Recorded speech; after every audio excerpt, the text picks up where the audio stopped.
शेरबहादुर देउबाजीको कुरा छ। उहाँले त महाकाली सन्धिमा यो सन्धि भएन भने त भारत रिसाउँछ भनेर भारतको डन्ट देखाएर आज 25 वर्ष हुन लाग्यो, 10 वर्षमा पुनरावेदन हुन लाग्यो। न पुनरावेदन छ। लिम्पियाधुरा महाकालीको उद्गम स्थल हो भनेर मात्रै मान्नु भन्दाखेरि उहाँले जबरजस्ती लानुभयो। त्यति बेला हाम्रो पार्टीमा पनि समस्या भयो। मेरो पैसा लिनुहोस् भने तेरो मेरो सम्बन्धै बिग्रिन्छ, तँमाथि म आक्रमण गर्छु भन्छ कसैले। हामी किन डराउने? हामीले डराउने कुरा पनि छैन। तर सम्झौतामा भएका जुन प्रावधानहरू छन् ती प्रावधानहरू साँच्चीकै लागू भयो भने नेपाल स्वतन्त्र देशको रूपमा रहने छैन। यो अमेरिकाले पैसा दिने होइन। यस्तै कम्पनीलाई ल्याउने, अन्तर्राष्ट्रिय उसका जो साझेदार छन् तिनलाई ल्याउने र उनीहरूबाट पैसा लिने र उनीहरू मैले बालवाटारको बैठकमा अर्थमन्त्रीको आँखामा आँखा जुदाएर पार्टी मान्दिनु भन्नु पर्यो कसैले। कसरी जान्छ? अर्को बाटै छैन। करोड डलर कहाँ खर्च हुन्छ, कसरी खर्च हुन्छ सम्झौतामा कहीँ पनि लेखेको छैन। बडा रहस्यमा राखिएको छ। बालवाटारको बैठकमा प्रधानमन्त्रीको उपस्थितिमा मागे। कहाँ छ त्यो? चाहियो त्यो सम्झौतामा। उहाँहरूले अहिलेसम्म दिनुभएको छैन। अब म अहिलेसम्म त पार्टीको यो एउटा आफ्नै फजिती हुन्छ, वर्षक भित्रै मागु भनेर मैले अहिलेसम्म प्रयास गरिरहेको छु। अहिलेसम्म उहाँले दिनुभएको छैन, गोप्य राख्नु भएको छ। अब दिनु भएन भने म त्यसलाई कानुनी रूपमा चुनौती दिनेवाला छु। अब के गर्ने त? अब नत्र गोप्य जस्तो अहिले कति मान्छे हिजो भारत अङ्ग्रेज साम्राज्यवादको अधीनमा भएको बेला पनि हामी नेपालीहरू स्वाधीन भएर बाँच्यौँ। हाम्रा पुर्खाहरूले लडे अनि आज नेपाली हामी यत्रो स्वदेश विदेशमा छरिएका यत्र चेतनशील भएको बेलामा यस्तो सम्झौता गरेर यो के गर्न खोज्यो त? तिमीले पुरा गर्यौ, अब म सन्तुष्ट भएँ भन्दैन, तबसम्म अगाडि बढ्दैन भनेपछि नेपालको संसदले अनुमोदन गर्दा पनि नेपालको सार्वभौम जुन अधिकार हो को अमेरिकाको कानुन र भोलि बन्ने कानुन पनि मान्नुपर्ने नेपालले। उसले भोलि के कानुन आउँछ त्यस्तो पनि सम्झौता हुन्छ? त सुरुमा कहाँ थियो? होइन, एमसिसीको 2002 देखि नै थियो। मैले भनिहालेँ 2003 मा त कानुनै आइसकेको थियो। यो नेपालमा एमसिसीको सम्बन्धमा काम अगाडि बढाउनको लागि 2014 मा नेपालको आर्थिक वृद्धिको चिरफार नेपाल ग्रोथ डायग्नोस्टिक भन्ने एउटा प्रस्तावित एमसिसीकै नेतृत्वमा एउटा तयार भयो। तयार भइसकेपछि त्यसले 2015 मा विश्व ब्याङ्क र अन्य संस्थाहरू तयार भएको नेपालको यो प्रसारण लाइनको जुन गुरु योजना थियो त्यो गुरु योजनामा परिवर्तन गर्यो। जुन अहिले लप्सीफेदी रातमाटे हेटौँडा यो बुटोल प्रसारण लाइन छ त्यसमा परिवर्तन गर्यो। र अब यसमा यो मुख्य रूपमा यो एमसिसी अमेरिकाको प्रभुत्वलाई, अमेरिकाको प्रभावलाई विश्वव्यापी बनाउने उद्देश्यबाट नै अगाडि सारेको कुरा दस्तावेजमा लेखिएको छ। एमसिसी अमेरिकी रक्षा र सुरक्षा नीति तथा हिन्द प्रशान्त रणनीति यो अमेरिकी सुरक्षा नीतिको अङ्ग छ भन्ने कुरा सन् 1986 को अमेरिकी रक्षा मन्त्रालयको पुनर्संरचना सम्बन्धी ऐनमा यो कुरा उल्लेख छ। नोभेम्बर 2019 मा प्रकाशित स्वतन्त्र खुला हिन्द प्रशान्त क्षेत्र भन्ने दस्तावेजको पृष्ठ 1 छ। डिसेम्बर 2017 को राष्ट्रिय सुरक्षा रणनीतिको पृष्ठ 39 मा यो कुरा उल्लेख छ। जुन 2019 को हिन्द प्रशान्त रणनीतिको पृष्ठ 38 र 45 देखि विस्तृत रूपमा कुन कुन देशको विरुद्धमा यो कार्यक्रममा ल्याइएको भन्ने कुरा त्यो देशहरूको नामै उल्लेख गरेर त्यहाँ चर्चा गरिएको छ। त्यसको साथसाथै मई 14, 2019 मा अमेरिकी उप सहायक मन्त्री डेभिड जे रान्सले यो हिन्द प्रशान्त रणनीतिको अङ्ग हो भन्ने कुरा स्पष्ट रूपमा भन्नुभएको छ। फेब्रुअरी 2019 मा अमेरिकी सहायक राज्य मन्त्री एलिस वेल्सले पनि त्यही कुरा भन्नुभएको छ। यो स्थिति यो कसरी सुरक्षा रणनीतिको अङ्ग हो भन्ने कुरा मैले भने। अब कोही मान्छेहरू भन्छन् यो त हामी जुन रकम प्राप्त गरेका छौँ 50 करोड डलर, यो 50 करोड डलर भएन भने त हाम्रो जहाजै डुब्छ, यसले हाम्रो सारा कुरा राम्रो हुन्छ भन्ने तर्क दिएर यस पछाडिका राजनीतिक उद्देश्यहरू, स्वार्थहरू र नेपाललाई अर्काको सुरक्षा छातामा घचेट्ने जुन कुराहरू छन् त्यसलाई उनीहरू पर्दा लगाउन खोज्छन्। अब पैसा हेर्नुहोस्, यो पैसा भनेको 10-11 अरब भन्दा बढी आउँदैन नेपालमा वार्षिक। आइहाल्यो भने त्यो पैसाको स्थिति के छ सुन्नुहोस्। भौतिक पूर्वाधार मध्ये विद्युतीय पूर्वाधारमा 34 करोड 22,69,000 मात्रै खर्च हुन्छ र सडक मर्मत सम्भारमा 4 करोड 52,40,000 यो डलर हो खर्च हुन्छ। यसलाई हामीले यसलाई जोड्यौँ भने 38 अरब 75,09,000 डलर हुन्छ। र यो कति प्रतिशत हुन्छ त? यो भौतिक संरचनामा खर्च भने 77% मात्रै हुन्छ।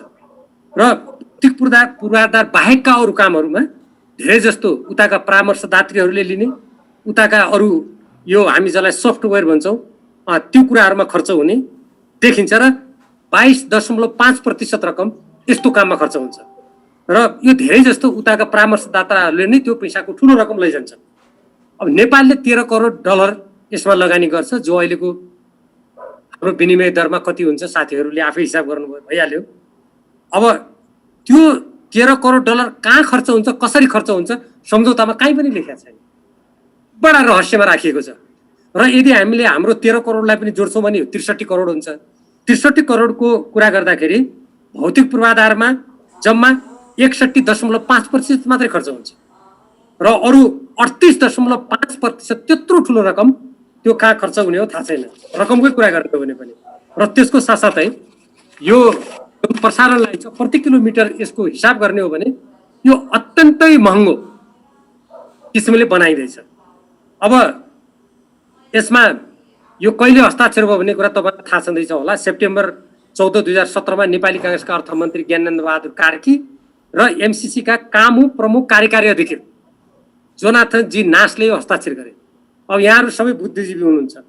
एउटा देशको मन्त्री, सार्वभौम सत्ता सम्पन्न देशको मन्त्रीले अनि एउटा कामु अधिकृत एउटा कम्पनीको सँग हस्ताक्षर गर्न मिल्छ? यहीँबाट यो सम्झौता असमान यहीँबाट हुन्छ। अब यो असमान सम्झौता यसका यति धेरै दफा छन्, अहिले छोटो समयमा मैले धेरै कुराहरू राख्न अप्ठ्यारो पनि होला। यो सार्वभौमिक समानताको सिद्धान्त विपरीत छ। यसका कतिपय प्रावधानहरूले नेपालको आत्मनिर्णयको अधिकार र स्वाधीनतामा गम्भीर आँच पुर्याउँछन्। उदाहरणको लागि प्रस्तावना, यसको प्रस्तावना धारा 3 दफा 3.2 को च, धारा 5 को 5.1 र 5.2, धारा 6 को ग, 6.3 ख, धारा 7 को 7.1, सम्झौताको अनुसूची 1 ग, ग1 क, ग2, कार्यान्वयन सम्झौताको धारा 1 ए 3 दफा 1.3 8, धारा 4 दफा 5 4 5 6 5 7, अनुसूची 2 खण्ड ए बी, अनुसूची 4 A amended and restated initial engagement technical assistant and grant agreement भनेको छ। यो जुलाई 2016 मा भएको थियो। त्यसको धारा 5 को 5.2 के, धारा 7 दफा 8.1 को 1, यी जम्मै असमान प्रावधानहरू छन्। अब यो सुन्दा अचम्म लाग्ला। सम्झौता गरिएको छ एउटा मूल सम्झौता, अनि गएको सेप्टेम्बर 2019 मा वर्तमान अर्थमन्त्री डाक्टर युवराज खतिवडाले सम्झौता प्रतिनिधि सभामा अनुमोदनको लागि त्यहाँ दर्ता भएको छ। उहाँले कार्यान्वयन सम्झौता गर्नुभयो। ल अब आफै भन्नुहोस्, कुनै सम्झौता जब संसदबाट अनुमोदन नभइकन कार्यान्वयन हुँदैन भनिसकेपछि अनि कार्यान्वयन सम्झौता गर्ने अर्थमन्त्रीलाई अधिकार कहाँबाट आयो? त्यो कार्यान्वयन सम्झौता मात्र होइन, अघि मैले एउटा यो initial engagement technical assistant grant agreement भने अनेकौं सम्झौताहरू गरिएका छन्। ती सम्झौता कुनै पनि संसदमा अनुमोदनको लागि पठाइएको छैन। र अब अहिले तपाईँहरूलाई अहिले समय छैन, मसँग एउटा यो अङ्ग्रेजीको मैले तुलनात्मक अध्ययन गरेको छु। सम्झौताका दफामा बाज्ने गरी नेपालको राष्ट्रिय हितमाथि आघात पर्ने गरी त्यो कार्यान्वयन सम्झौतामा मन परी किसिमले दफाहरू परिवर्तन गरिएको छ। यस्तो स्थिति छ। र जब यो कार्यान्वयन सम्झौतामा जब यसका दफाहरू परिवर्तन भएपछि, धारा परिवर्तन भएपछि, नेपालको हितमा आघात पर्ने किसिमका आइसकेपछि अनि एउटा सम्झौता संसदमा पेश गरिदिने अनि यहाँ तल जे लेखे पनि हुने, यस्तो स्वेच्छाचारी गरेर राष्ट्र हितमा आघात पुर्याइएको छ।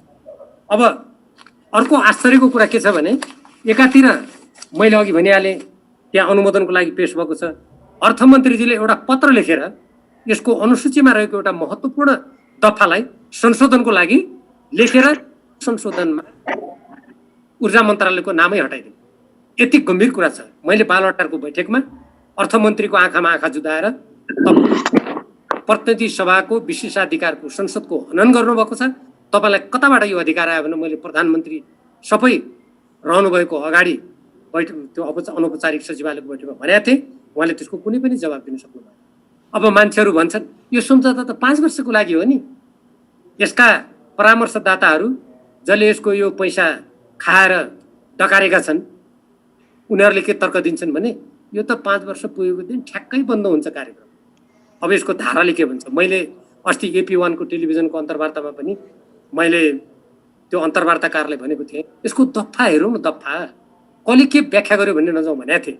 अर्थात् आयोजनाको अवधि 5 वर्ष भनी प्रचार गरिए पनि यो अनिश्चित कालसम्म रहने कुरा सम्झौताको धारा 5.5 मा यसको दाँडको लागि 2.7, 2.8, 3.26, 3.7, 3.8, 5.2, 5.3, 5.4, 6.4 मा 8 यसका दफा र उपदफाहरूमा यो अनिश्चित कालको लागि रहने भनेको छ।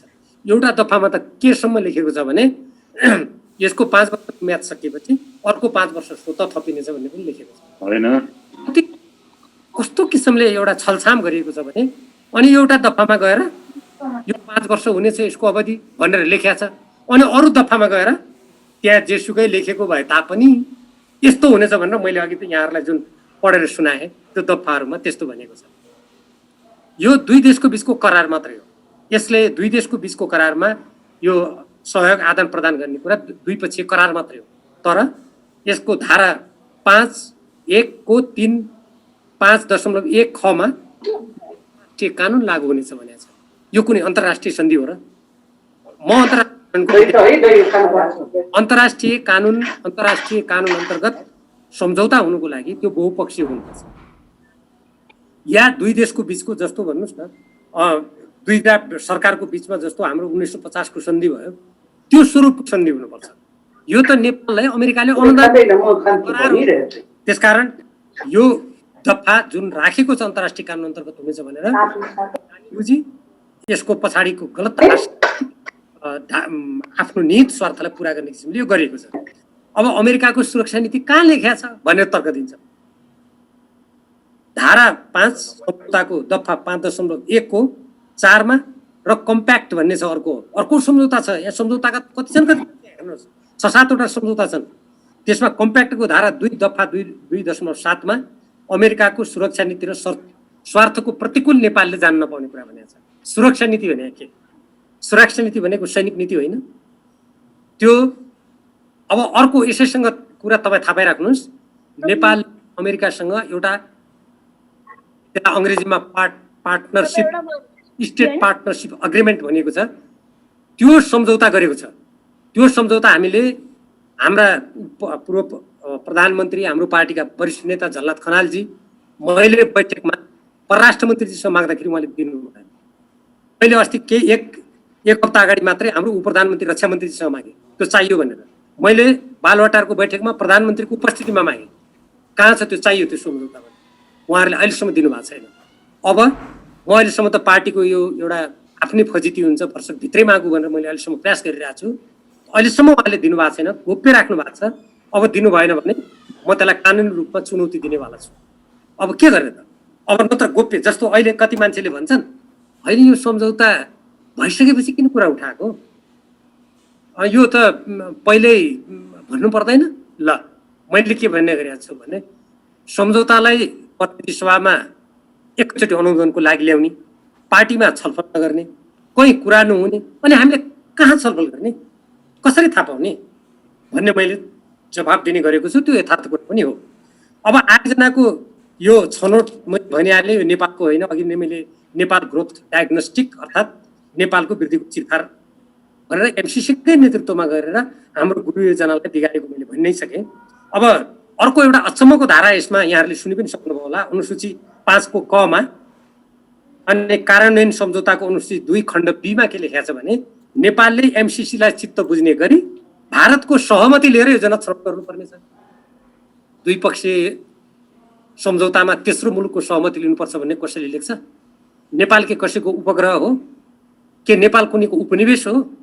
हिजो भारत अङ्ग्रेज साम्राज्यवादको अधीनमा भएको बेला पनि हामी नेपालीहरू स्वाधीन भएर बाँच्यौँ। हाम्रा पुर्खाहरूले लडे अनि आज नेपाली हामी यत्रो स्वदेश विदेशमा छरिएका यत्र चेतनशील भएको बेलामा यस्तो सम्झौता गरेर यो के गर्न खोज्यो भन्ने प्रश्न उठ्नु एकदमै स्वाभाविक हो। अब यो विद्युत प्रसारण लाइन आयोगमा उपयोग हुने जुन भूमि छ त्यसमा एमसिसीको अनिश्चितकालीन नियन्त्रण हुने कुरा कम्प्याक्टको धारा 1 को 1.2 B आई र दफा 1.2 B मा लेखेको छ। अहिले जुन प्रसारण लाइन बन्छ त्यो प्रसारण लाइनले चर्चेको तलको जमिन र प्रसारण लाइनमा अमेरिकाको अनिश्चित कालसम्म स्वामित्व हुने नेपाल सरकारले सामान्य सुधार गर्न पर्यो भने पनि उसले गर्न नपाउने। कहाँ जान्छ देश? 1950 को भारतसँगको असमान सन्धिले पनि, यद्यपि कालापानीमा हाम्रो अर्को प्रकारको समस्या आएको छ अहिले, त्यसको आफ्नै छुट्टै एउटा पृष्ठभूमि छ, त्योभन्दा पनि अगाडि बढेर अब काठमाडौँको लप्सीफेदी जस्तो नेपालको केन्द्र भागमा, त्यहाँदेखि हेटौँडा, दमौली, रातमाटे, नुवाकोटको, सिन्धुपाल्चोक जिल्ला यदि प्रसारण लाइनमा नभए तापनि सिन्धुपाल्चोक जिल्लाको पनि उल्लेख गरिएको छ। त्यो ठाउँको जमिन उसको कब्जामा छ। अझ तपाईँलाई एउटा महत्त्वपूर्ण कुरा सुनाउँछु म, कतिपय यो चाहिँ थाहा नपनि हुनसक्छ तपाईँहरूलाई। यो अहिले के गरिरहेको छ भने प्रसारण लाइनको माथि एउटा अर्थिङ भन्ने तार गएको हुन्छ। त्यो अर्थिङ तारमा अहिले नेपाल दूरसञ्चार संस्थानले नेपालको महत्त्वपूर्ण सूचना हाइवे राख्ने गरेको रहेछ। अनि यो अहिलेको यो जो एमसिसी को माथिको यो जुन 400 केबीको प्रसारण लाइन भन्छ, त्यसको माथिबाट पनि लाने योजना रहेछ। त्यस्तो महत्त्वपूर्ण सूचना हाइवे त एमसिसी को नेतृत्व कहाँ जान्छ देश? नेपाल सरकारले अब यो एउटा एमसिए नेपाल विकास समिति अन्तर्गत गठन गर्ने भनेर नेपाल सरकारले गठन आदेश जारी गरेको छ। त्यो गठन आदेश अन्तर्गत एमसिए नेपाल गठन हुन्छ। झट्ट सुन्दाखेरि त यो त नेपाल सरकारले गठन गरेको विकास समिति गठन गर्ने भनेको छ, जबकि नेपालको मन्त्री परिषदले विकास समिति अब उपरान्त गठन नगर्ने भनेर निर्णय गरेको थियो। त्यो निर्णयको विपरीत ल गठन आदेश गर्यो, विकास समिति बनाए, केही भयो। त्यो विकास समिति बनाउने बेला नेपाल सरकारले बनाउँछ, किनभने कार्यकारी अधिकार त मन्त्री परिषदमा मात्रै हुन्छ। अनि त्यो गठन आदेश अन्तर्गत बनेको एमसिए नेपाल भनेको मिलेनियम च्यालेन्ज अकाउन्ट नेपाल भन्ने एउटा बोर्ड बन्छ। त्यो बोर्डको बाहिरबाट हेर्दाखेरि नेपालको अर्थ सचिव त्यसको प्रमुख हुने, तर त्यो एमसिए नेपाल गठन भइसकेपछि त्यो पूर्ण रूपमा एमसिसी प्रति उत्तरदायी हुने, नेपाल सरकार प्रति उत्तरदायी नहुने, नेपाल सरकारले कुनै निर्देशन दिन नसक्ने, त्यसका निर्णयहरूलाई परिवर्तन गर्न नसक्ने, कुनै नीति बनाउन नसक्ने कुरा उल्लेख छ। यसरी एउटा कार्यकारी अधिकार प्रयोग गरेर नेपाल सरकारले गठन गरेको कमिटीलाई कुनै पनि निर्देशन दिन नपाउने भन्ने कुरा नेपालको कानुन विपरीत छ, नेपालको संविधान विपरीत छ। नेपालको संविधान अनुसार कार्यकारी अधिकार नेपाल सरकारले मात्रै उपभोग गर्न सक्छ, अर्कोले सक्दैन। झन् सरकारले अधिकार दिएर सिर्जना गरेको संस्थालाई उसले निर्देशनै दिन नसक्ने, यो अनि अमेरिकी एमसिसी प्रति जिम्मेवार हुनु पर्ने यो आश्चर्य लाग्दो प्रावधान यसमा देखिन्छ। अनि त्यति मात्र होइन, एमसिसी अमेरिकाले नेपाल सरकारलाई बेला बेलामा सुझाव दिनेछ, त्यो सुझावहरू नेपाल सरकारले मान्नै पर्नेछ, बाध्यात्मक व्यवस्था छ। यो त्यस्तै सम्झौताको अनुसूची 1 को 2 घ कम्प्याक्टको धारा, यी विभिन्न धारा छन्, अहिले तपाईँलाई याद पनि हुँदैन, मैले नभने पनि केही छैन। अनि यो नेपालको आन्तरिक सञ्चालन नियमावली छ, यी सबै कुराले अङ्ग्रेजी शब्द प्रयोग गरेको छ। अल दिज प्रोभिजन्स, यिनले यी सबै प्रावधानले नेपाल सरकारलाई बाइन्डिङ भन्ने शब्द छ, बन्धित गराउने छ। र नेपाल सरकार भनेको त एउटा कम्पनीले चलाउने स्थितिमा पुग्छ। यसलाई राजनीतिक शब्दमा भन्ने हो भने समानान्तर सरकार सञ्चालन गर्छ। आयोजनाको सञ्चालन, नियन्त्रण, व्यवस्थापन, सुपरभिजन सम्बन्धी सम्पूर्ण अधिकार एमसिसीमा हुनेछ र उसले नीति निर्देशन एमसिए नेपाल मार्फत दिनेछ। यो पनि कम्प्याक्टको परिशिष्ट 1 C2 कार्यान्वयन सम्झौताको धारा 1, 10(1) र 1 को 1.2 ए र अरू मैले जुन यो त्यो असिस्टेन्ट ग्रान्ट एग्रिमेन्ट भनेको थिएँ त्यसमा यो कुरा उल्लेख छ। एमसिसीले जुनसुकै पनि बेला सम्झौता रद्द गर्न सक्छ, उसले चाहेको खण्डमा। मेरो सुरक्षा अनुसार मिलेन, मेरो नीति अनुसार मिलेन भन्यो भने जुनसुकै बेला पनि जान सक्छ। जस्तो उदाहरणलाई मान्नुहोस्, अहिले चीन र भारतको बीचमा लद्दाखमा झडप परिरहेछ। भोलि मानौ अमेरिकाले भारतलाई समर्थन गर्यो र नेपालले भारतलाई समर्थन नगर्ने स्थिति आयो, या नेपालले तटस्थ रहन मन गर्यो भने अमेरिकाले के भन्न सक्ने भयो भने ल मेरो सुरक्षा नीति अन्तर्गत तैँले गरिनुहोस्, मैले तँलाई रद्द गरिदिएँ। तर रद्द गरेर पैसा मात्रै नदिने भए त ल एउटा कुरा हुन्थ्यो। त्यहाँ अचम्मको प्रावधान के राखेको छ भने पैसा नदिने, तर एमसिसी अन्तर्गत उसले प्राप्त गरेको, एमसिसीले प्राप्त गरेको जुन अधिकार छ त्यो चाहिँ रहिरहने। कस्तो लाग्यो तपाईँहरूलाई सम्झौता को स्थिति छ। र नेपालले पनि 30 दिनको सूचना दिएर रद्द गर्न सक्ने प्रावधान त छ त्यहाँ, तर नेपालले रद्द गर्यो भने थुप्रै दायित्व पुरा गर्नुपर्छ। अमेरिकाले रद्द गर्यो भने, एमसिसी रद्द गर्यो भने कुनै दायित्व पुरा गर्नु पर्दैन। र जुन नेपालले 13 करोड रुपियाँ दिने भनेको छ, मैले यो सम्झौता मात्र यस्तो सम्झौता देखेँ जुन सम्झौतामा के लेखेको छ भने नेपालले दिएको 13 करोड एमसीसीलाई अनुदान हो रे त्यो। यदि त्यो सम्झौता रद्द भयो भने त्यो पैसा फिर्ता हुने कुनै प्रावधान छैन। यो ब्याङ्कमा जुन राखिने व्यवस्था छ, यो ब्याङ्कमा राखिने व्यवस्था पनि त्यो एमसीसी को इच्छा अनुसार हुन्छ राख्ने, र त्यहाँबाट आउने जुन ब्याज हुन्छ नि, त्यो ब्याज नेपालको योजना भए त नेपालकै योजनामा खर्च हुनुपर्ने होइन, त्यो अमेरिकाको एमसीए को खातामा जान्छ। यसले के देखाउँछ भने यो योजना नै नेपालको होइन एमसीसी को भन्ने कुरा कानुनी रूपमा त्यसको पुष्टि हुन्छ। यो कुराले त्यसको पुष्टि गर्छ। अब मैले अघि आयोजना रद्द भएपछि फिर्ता हुने अवस्था छैन भने नेपालको अब अहिलेसम्म तपाईँलाई थाहा होला, जुनसुकै योजना सञ्चालन भएको भए तापनि त्यो आयोजना स्थलमा नेपाल सरकारको लोगो हुन्छ, एउटा दात्री राष्ट्रको लोगो हुन्छ, त्यहाँ दात्री संस्थाको एउटा नेपालको हुन्छ र संयुक्त रूपमा हुन्छ। तर यो आयोजनामा नेपालले लोगो राख्न पाउँदैन, एमसीएच को मात्रै लोगो राख्नुपर्छ भन्ने छ त्यहाँ, र एमसीसीलाई फाइदा हुने गरी एमसीसी को हितमा लोगो राख्नुपर्छ भन्ने भाषै परेको छ त्यहाँ। यो सम्झौता कार्यान्वयन सम्झौताको धारा 2 दफा 2.12(1) मा लेखिएको छ। आयोजना नेपाल सरकारका कुनै निकायलाई आयोजनामा संलग्न गराउनु पर्यो भने एमसीसी को स्वीकृति लिनुपर्छ। आयोजना सञ्चालनमा रहने नागरिक समाज गैर सरकारी संस्थाका प्रतिनिधिलाई राख्नुपर्छ भनेको छ त्यहाँ, र त्यो राख्ने अधिकार पनि सबै एमसीसी ले तोकेको प्रक्रियाबाट हुनेछ भनेर त्यहाँ स्पष्ट रूपमा लेखिएको छ। सम्झौतामा कुनै संशोधन गर्नुपर्ने भयो भने नेपालको संसद तथा कुनै पनि प्रशासनिक प्रक्रियामा लैजानु पर्दैन। अहिले सम्झौता संसदमा लिएको छ, भोलि त्यसमा कुनै पनि बेला त्यो बोर्डले एमसीए नेपाल अन्तर्गतको बोर्डले कुनै पनि सम्झौताका प्रावधानमा उसले संशोधन गर्न सक्छ, तर त्यो संशोधनलाई नेपालको प्रशासनिक प्रक्रियामा पनि लिनु पर्दैन, संसदमा पनि लिनु पर्दैन। उनीहरूलाई जे मन लागेर लेखे पनि भयो। त्यो यो सम्झौताको धारा 6 ग कार्यान्वयन सम्झौताको धारा 4 दफा 5.4.10.7 मा छ। सम्झौता अनुमोदनका लागि प्रतिनिधि सभामा विचाराधीन रहेको अवस्थामा यो मैले एउटा प्रावधान हटाएको अघि भनिसकेँ। अब भोलि अरू प्रावधान पनि उनीहरूले कुनै पनि बेला हटाउन सक्दछ। नेपाल सरकारले सबै आन्तरिक शर्तहरू पूरा गर्यो भने अनि नेपालको संसदले त्यसलाई अनुमोदन गर्यो भने यो लागू हुन्छ भनेर यहाँ भ्रम छ हामीलाई। अनुमोदन गराउने कुरा पनि छ, राख्न त राखेको छ, तर कम्प्याक्टको धारा 7 को दफा 7(3) मा के लेखेको छ भने यी जेसुकै सबै पूरा भए तापनि जबसम्म एमसीसी ले नेपाललाई ल अब यो अगाडि बढाउँ भनेर उसले पत्र पठाउँदैन, उसले शर्त तिमीले पूरा गर्यौ अब म सन्तुष्ट भए भन्दैन, तबसम्म यो अगाडि बढ्दैन। भनेपछि नेपालको संसदले अनुमोदन गर्दा पनि नेपालको सार्वभौम जुन अधिकार हो त्यसको अभ्यास गर्दा पनि त्योभन्दा ठुलो एउटा कम्पनीको पत्र हुन्छ। मैले त्यसैले यसलाई अघि असमान पनि भने र हाम्रो स्वाधीनतामाथिको यो आँच पनि हो। विद्युत उत्पादन वितरण महसुल निर्धारण एउटा स्वतन्त्र निकाय र कम्पनीको जिम्मा लगाउने कुरा छ।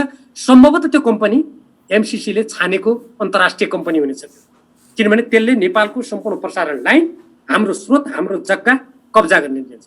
यो अफ्रिका कतिपय देशहरूमा यस्तै भएर एमसीसी का सम्झौताहरू रद्द भएका छन्, त्यहाँ आन्दोलन भएका छन्। त्यस्तो कम्पनी मैले अघि भने स्वदेशी विदेशी कुन हुन्छ भन्ने कुरा स्पष्ट छैन। विद्युत प्रसारण लाइनको सञ्चालन कसले कसरी गर्छ भन्ने पनि छैन। एमसीसी को नियन्त्रणमा भनिसकेपछि उसले जसलाई पनि दिन सक्ने भयो। यो कम्प्याक्टको परिशिष्ट 1(b)(1)(a)(3) मा यो कुरा उल्लेख छ।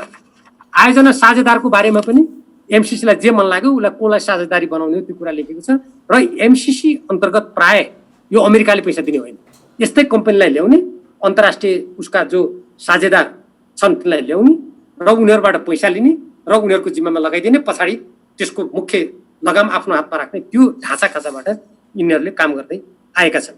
र यो सन्दर्भमा पनि नेपाल सरकारको निर्णयाधिकारलाई एकदम सीमित पारिएको छ र नेपाल सरकारले कुनै निर्देशन दिन नपाउने, अघि मैले जुन भनेको थिएँ यो यसमा पनि त्यही लागू हुने भनेको छ।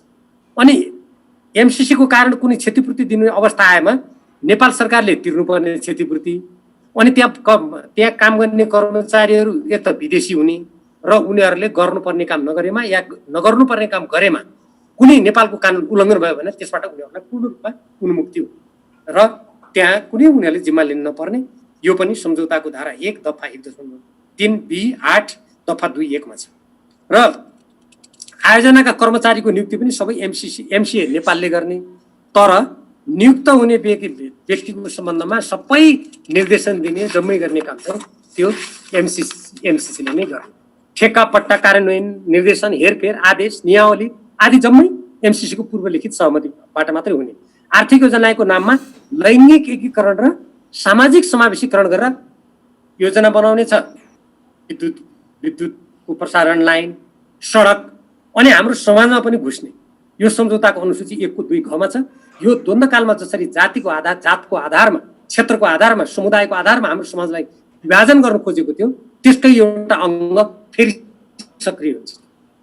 एमसी नेपालको बोर्ड सरकारबाट एकदमै स्वतन्त्र हुन्छ र त्यसको निर्णयलाई कुनै अदालतमा उजुरी गर्यो भने र अदालतले फैसला गरेको अवस्थामा बाहेक सरकारले केही पनि गर्न सक्दैन। गठन सरकारले गर्ने। अनि त्यसको निर्णय कुनै मिलेन, हाम्रो देशको विहितमा पर्यो भने हामीले अदालतमा दियौँ, अदालतले के गरी जितायो भने चाहिँ पुनरावलोकन हुन सक्ने भयो, नभए हुँदैन।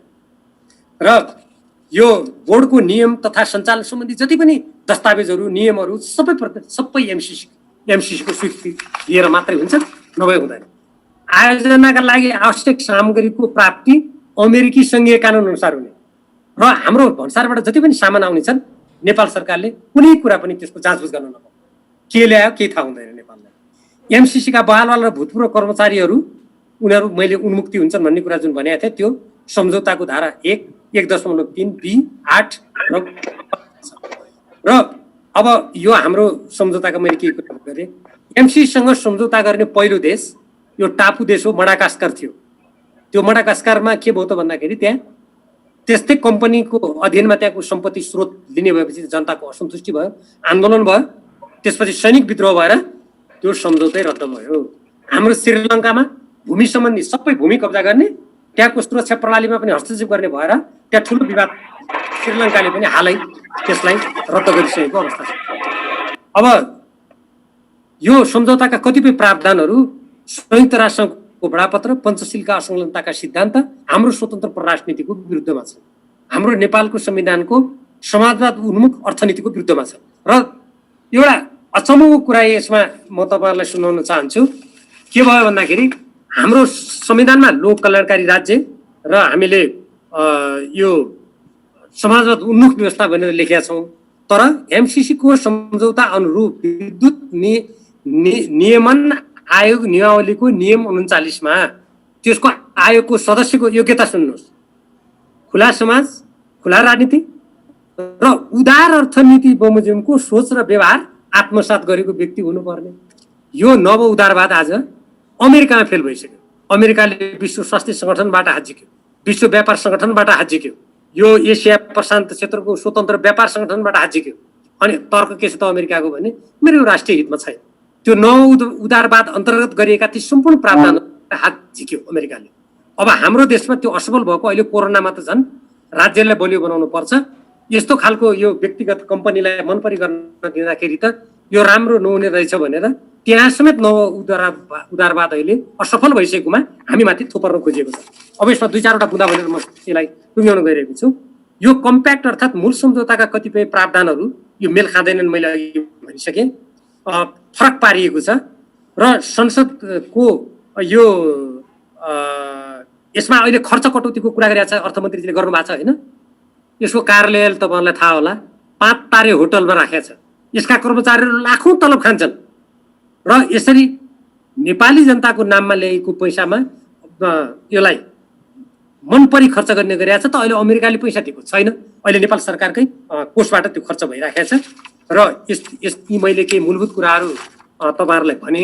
अब यस सम्बन्धमा यहाँहरूलाई लागेका कुनै जिज्ञासाहरू छन् भने म त्यसलाई प्रश्न पार्ने प्रयास गर्नेछु। कुनै मान्छेहरूले अब आरोप लगाउने कुरामा के भनेका छन् भने होइन, यो हामी जस्ता मान्छेले उठाएका कुराहरू तथ्यमा आधारित छैनन्, यो डरले हो, यो चाहिँ अमेरिकाप्रतिको घृणा हो, के पनि होइन।